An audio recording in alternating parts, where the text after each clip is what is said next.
नमस्कार दोस्तों, तो आप सभी का स्वागत है आपके अपने एजुकेशनल यूट्यूब चैनल एक लैब ट्यूटोरियल सारंग में। दोस्तों, आज के इस वीडियो में मैं आप सभी छात्रों के लिए बिहार बोर्ड कक्षा 9वीं के फिजिक्स का चैप्टर नंबर 1 का सभी प्रश्नों का हल आज के इस वीडियो में मैं आप सभी को कराने वाला हूं। दोस्तों, आशा करूंगा आप लोग जो है इस वीडियो को अंत तक देखकर अपने सभी दोस्तों के पास शेयर भी करेंगे, साथ ही साथ चैनल पर नए हैं तो चैनल को सब्सक्राइब भी करेंगे। तो चलिए दोस्तों, बिना देरी किए अब हम लोग चलते हैं अपने प्रश्नों की ओर और देखते हैं आप सभी के चैप्टर में कौन कौन सा प्रश्न दिया गया है। तो सबसे पहले हम लोग देखेंगे लघु उत्तरीय प्रश्न को।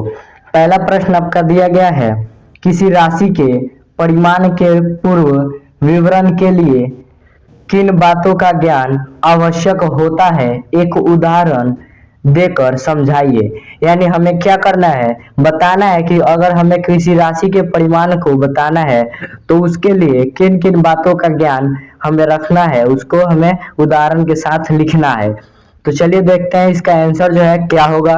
तो चलिए, तो इसका आंसर हो जाएगा, किसी राशि के परिमाण के पूर्व विवरण के लिए दो बातों का ज्ञान आवश्यक है। यानी हमें किसी राशि के परिमाण को हमें जब बताना है तो उसके लिए हमें दो बातों का ज्ञान आवश्यक होना चाहिए।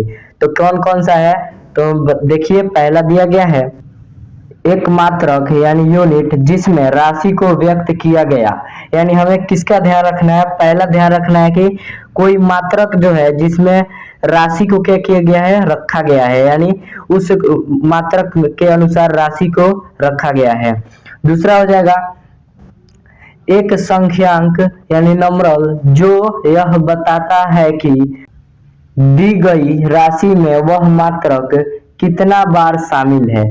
यानी एक और बात का ध्यान रखना होगा, वो कौन सा बात है, तो वो बात है नंबरल यानी संख्या का ध्यान हमें रखना है कि उस राशि में कितना बार जो है वो संख्या यानी वो मात्रक जो है वो कितना बार शामिल है।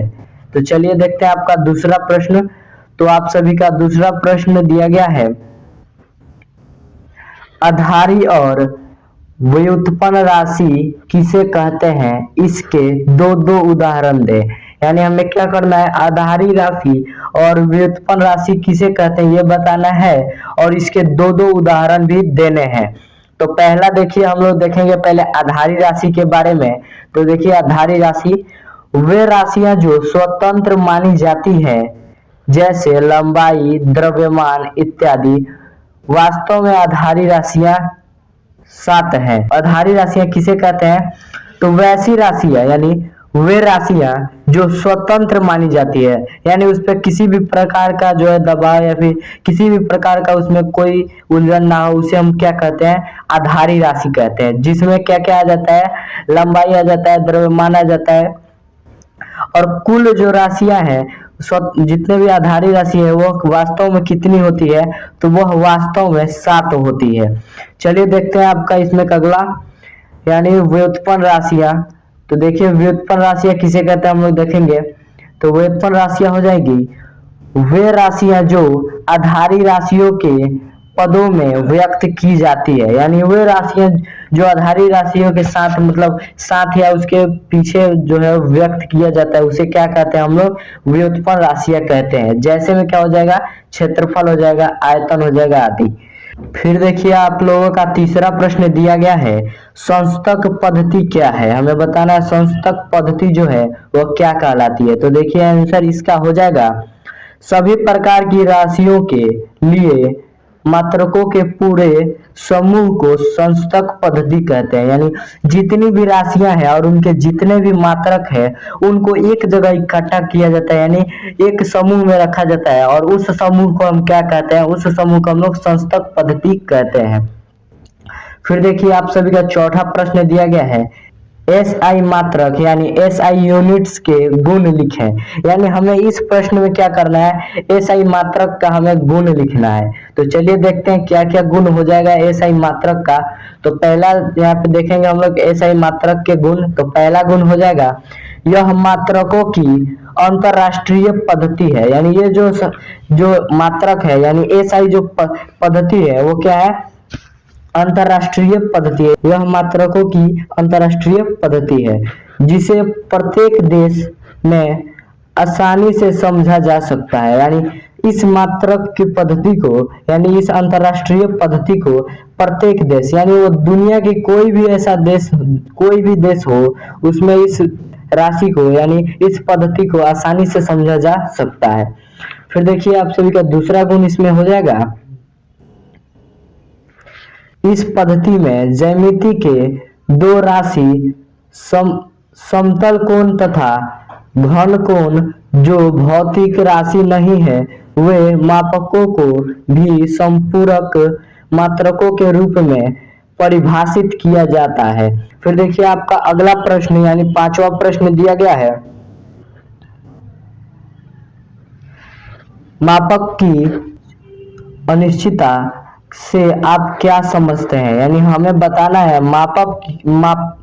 मापक की अनिश्चितता से क्या समझते हैं, उसके बारे में हमें लिखना है। तो चलिए देखते हैं। तो यहाँ पे आंसर हो जाएगा, विज्ञान मापक पर आधारित है। ये जो विज्ञान हमारा है वो क्या है, मापक पर आधारित है।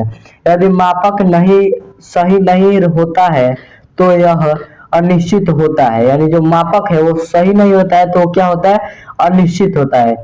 किसी भी राशि की माप के लिए कुछ मानक मापों की आवश्यकता होती है। यानी किसी भी राशि के, जो कोई भी राशि है उसके माप के लिए किसी भी मानक, यानी माना गया हुआ माप जो है आवश्यक है। इसी मानक को उस राशि का मात्रक कहते हैं और इसी मानक को हम लोग क्या कहते हैं, उस राशि का मात्रक कहते हैं।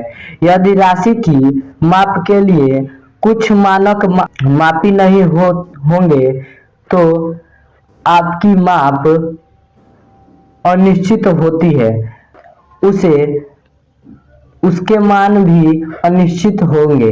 यानी हमें जो है किसी भी चीज को मापना है और उसकी जो माप है वो माप, जो उसका मानक माप है वो नहीं माना गया है, तो कुछ भी मानेंगे आप तो वो जो है अनिश्चित हो जाएगी और जिसके कारण आपका जो मानक है वो भी क्या हो जाएगा, अनिश्चित हो जाएगा। चलिए देखते हैं अब आप लोगों का अगला प्रश्न है दीर्घ उत्तरीय प्रश्न। अब हम लोग देखेंगे दीर्घ उत्तरीय प्रश्न के बारे में। चलिए तो देखिए आप सभी का पहला प्रश्न आता है, SI मात्रक के श्वेताक्षरों को लिखते समय ध्यान देने योग्य किन्हीं तीन बातों का उदाहरण सहित उल्लेख करें। यानी जब हम SI मात्रक को श्वेताक्षर में लिखते हैं तो उस समय किस किस चीजों का, किन किन बातों का हमें ध्यान में रखना चाहिए, उसे उदाहरण के साथ हमें लिखना है। तो चलिए देखते हैं कौन कौन सा आखिर वो बात है। तो देखिए आप सभी का पहला जो हो जाएगा उदाहरण, पहला जो कारण हो जाएगा वो हो जाएगा, हिंदी में भी मात्रकों के संकेताक्षर करना बहुत असुविधाजनक होगा। यानी हिंदी में जो हम संख्याओं का जो संकेताक्षर करेंगे वो जो क्या होगा, बहुत असुविधाजनक, यानी कठिनाई होगी उसमें। इस दूरी के लिए मीटर बहुत छोटा मात्रक है। उसी प्रकार एक कागज की मोटाई को मीटर में व्यक्त करना हो तो भी असुविधा होगी। यानी जो अगर हम लोग जो है किसी कागज की मोटाई को, अगर हम लोग किसी कागज की मोटाई को मीटर में अगर व्यक्त करेंगे तो वो क्या होगा, असुविधाजनक होगी। यानी मीटर में उस कागज की मोटाई को निकालना जो है, हमें निकलने के लिए तो निकल जाएगा, लेकिन वो निकालने में उसे बहुत ही कठिनाइयों का हमें सामना करना पड़ेगा। कागज की मोटाई को व्यक्त करने के लिए मीटर बहुत बड़ा मात्रक है। यानी कागज का जो मोटाई है उसको व्यक्त, यानी बताने के लिए जो हमारा मीटर है वो बहुत ही बड़ा मात्रक है। फिर देखिए आप सभी का अगला प्रश्न दिया गया है, SI मात्रक के किन्हीं तीन आधारी मात्रकों की परिभाषा लिखें। यानी हमें क्या करना है, SI मात्रकों के किन्हीं तीन आधारी, यानी उनके साथ आधारित, उसके ऊपर आधारित किसी तीन मात्रकों के हमें क्या करना है, परिभाषा लिखना है। तो चलिए देखते हैं कौन कौन से मात्रक हम लोग लिखते हैं। तो यहाँ पे आंसर हो जाएगा, SI मात्रक के तीन आधारी मात्रक है, जैसे क्षेत्रफल है, आयतन है, घनत्व है। चलिए देखते हैं अब क्षेत्रफल का हम लोग परिभाषा। तो देखिए क्षेत्रफल हमें किस चीज से प्राप्त होगी, कैसे प्राप्त होगी। अगर किसी क्षेत्रफल को हमें किसी भी चीज का क्षेत्रफल हमें पता करना है, जैसे हमें इस डिब्बे का क्षेत्रफल पता करना है तो हमें इसके क्या क्या पता होना चाहिए। इसमें हमें लंबाई पता होना चाहिए, फिर इसका जो चौड़ाई है वो पता होना चाहिए, यानी लंबाई गुना चौड़ाई, यानी लंबाई को और चौड़ाई को एक साथ जब गुना कर देंगे तो हमारा जो है क्षेत्रफल जो है वो निकल जाएगा। तो देखिए इसका यहाँ पे दिया गया है,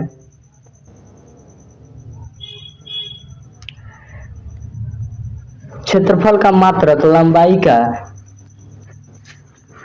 गुना चौड़ाई का मात्रक, यानी क्षेत्र, यहाँ पे इसका मतलब हुआ हिंदी में क्षेत्रफल का अगर हमें मात्रक चाहिए तो उसे क्या करना होगा, लंबाई के मात्रक से चौड़ाई के मात्रक को गुना करना होगा, यानी मीटर गुना मीटर यानी मीटर स्क्वायर।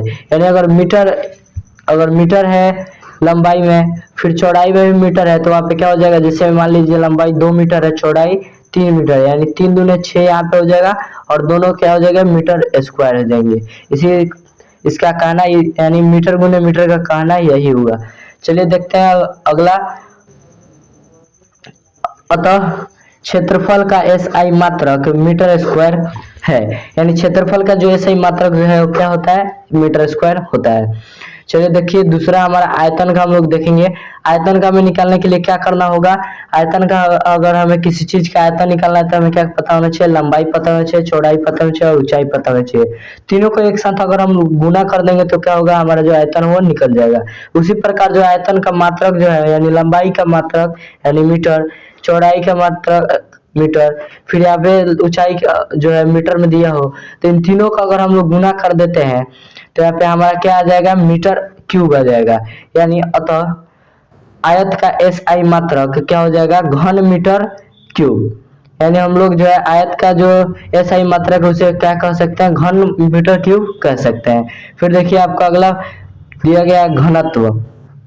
अब हम लोग देखेंगे घनत्व के बारे में, यानी घनत्व को हमें निकालना है तो क्या होगा, द्रव्यमान बटे आयतन कर देंगे। यानी हम लोग को किसी चीज का घनत्व निकालना है तो द्रव्यमान को ऊपर और बटे में क्या कर देंगे, आयतन को रख कर कटा देंगे। यानी घनत्व का मात्रक जो क्या हो जाएगा, द्रव का मात्रक बटे क्या हो जाएगा, आयतन का मात्रक। यानी द्रव का जो मात्रक है उसे लिख देंगे और आयतन का जितना मात्रक है उसे, यानी द्रव का मात्रक यहाँ हो जाएगा केजी यानी किलोग्राम, और आयतन क्या हो जाएगा, मीटर क्यूब, जो ऊपर हम लोग देख लिए हैं। उसी प्रकार जो है इसे हम लोग क्या कर सकते हैं, केजी बाई मीटर क्यूब, या फिर यहाँ पे हो जाएगा mg बाई मीटर क्यूब या kg बाई मीटर क्यूब, इस तरह से हम लोग कह सकते हैं। अतः घनत्व का ऐसा मात्रक जो है क्या हो जाएगा, kg बाई मीटर क्यूब या फिर हो जाएगा kgm क्यूब। चलिए देखते हैं आप सभी का चौथा प्रश्न। तो आप सभी का चौथा प्रश्न दिया गया है, राष्ट्रीय भौतिक प्रयोगशाला यानी एनपीएल के मुख्य उत्तरदायित्व का संक्षेप में उल्लेख करें। यानी हमें क्या करना है, भारतीय जो हमारा राष्ट्रीय भौतिक प्रयोगशाला है उसे हमें क्या करना है, संक्षिप्त में उसके बारे में यानी छोटे में करके उसके बारे में हमें बताना है। तो चलिए देखते हैं हम लोग। यहाँ पे आंसर में आपका हो जाएगा, राष्ट्रीय भौतिक प्रयोगशाला के उत्तरदायी निम्न है, उत्तरदायित्व निम्न है। यानी क्या क्या है उत्तरदायित्व है हम लोग देखेंगे। तो पहला उत्तरदायित्व देखिए, राष्ट्रीय मानकों का रख रखाव इसका मुख्य